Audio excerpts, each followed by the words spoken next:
C'est dans une salle remplie comme un œuf que la revue annuelle 2025 et les consultations régionales sur le référentiel national de développement se sont tenues sous la présidence du gouverneur du Sahel, Abdul Karim Zongo. Cette revue régionale a concerné les 4 piliers établis. Nous voyons que ce qui est en fait à faire dans notre région répond en tout cas aux différents piliers. En fait, le pilier 1, qui est la lutte contre le terrorisme et la restauration de l'intégrité du territoire.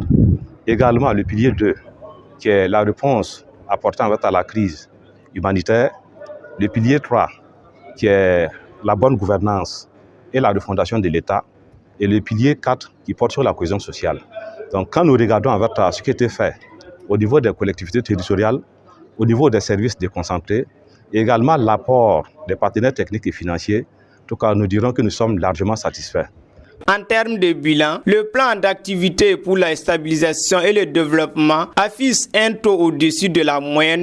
Il faut dire que dans notre région, beaucoup de choses ont été faites par les acteurs au développement, notamment les services techniques déconcentrés de l'État, les projets au programme, les ONG et les agences et bien entendu les collectivités, et qui nous ont conduit à réaliser environ 400 activités sur un peu plus de 800 programmés, ce qui nous donne un taux d'exécution d'environ 68%. Lorsqu'on fait un croisement avec la réalisation financière, on se retrouve à peu près dans les mêmes proportions, sur environ 21 milliards programmés pour les activités de 2024. On s'est retrouvé au final au 31 décembre avec environ 14 milliards de réalisations, avec un taux avoisinant les 68% également. La revue régionale annuelle, cette année, va permettre d'élaborer le référentiel national de développement au niveau régional. Pour cette année, la revue annuelle est couplée avec les consultations régionales pour l'élaboration du nouveau référentiel de développement pour la période 2026-2030.